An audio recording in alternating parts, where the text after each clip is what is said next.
बादशाह जी न्याणी जवान थी। बादशाहज़ादी पंहिंजे मुड़ुस खे बादशाह खे ॿुधायो त असांजी न्याणी जवान थी आहे, त उन जे लाइ को घोट ॻोल्ह। बादशाह पंहिंजे दरबार में आयो, वज़ीर खे घुराई।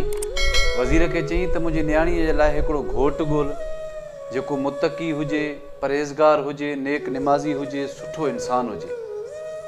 वज़ीर पंहिंजे इलाइक़े जा सिपाही वटि ऐं सभिनी खे चई त सुठो माण्हू बादशाह खे ॻोल्हे ॾियो।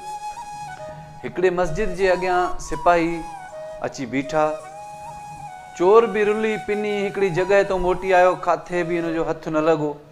चोर बि अची सोचियो त अॼु मस्जिद जो झूमर लाहिणो आहे। मस्जिद में अंदरि हली वञी लिकी वेठो। मौलवी साहब निमाज़ पढ़ी तालो हयूं, मस्जिद खे हलियो वियो। सिपाहियुनि ॾिठो त हिकिड़ो हमराह अंदरि वियो, उहो अंदरि रहिजी वियो। फौरन वज़ीर खे इतला कयूं त अचु त हिकिड़ो परहेज़गार असां ॾिठो आहे। सॼी राति हिननि इंतज़ारु कयो, फजर जी निमाज़ जो हाणे इंतज़ारु आहे सभिनी खे त मस्जिद खुले त असां वञी अंदरि ॾिसूं। जीअं सभु निमाज़ ते बीठा त हे अंदरि टपिया।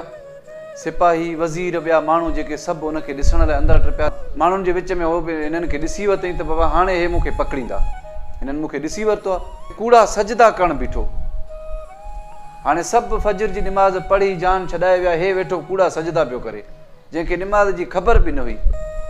निमाज़ पढ़ी फारिग़ थियो त वज़ीर वञी ॿांह खां वरितुसि, चए पोइ तोखे बादशाह घुरायो आहे। हुन ॾाढियूं रड़ियूं कयूं त मां चोर न आहियां, मूंखे माफ़ु कर, मुंहिंजी ग़लती आहे। हीअं मतिलबु हुन ॿुधुसि कुझु बि कोन। बादशाह वटि जॾहिं हुन चोर खे पेश कयूं, ॿुधायूं त बाबा हे जेको आहे त मुतक़ी आहे, परहेज़गार आहे, नेक निमाज़ी आहे, हिकु सुठो इंसानु आहे। हिन जी इबादत जो तरीक़ो इहो आहे त मस्जिद बंदि थियण खां पोइ हे वञी चोरीअ निमाज़ थो पढ़े।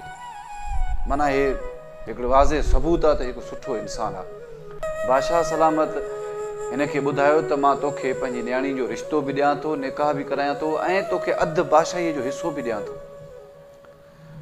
दोस्तो, उन चोर खे अखियुनि में पाणी अची वियो। मथे ॾिसी चई, हे मुंहिंजा मौला, मां न ज़िंदगी में तुंहिंजो सजदो न कयो, कॾहिं तुंहिंजे दर ते झुकियो न आहियां। अॼु मां नकुली हिकिड़ा सजदा कया, पोइ बि तो क़बूल करे वरिता।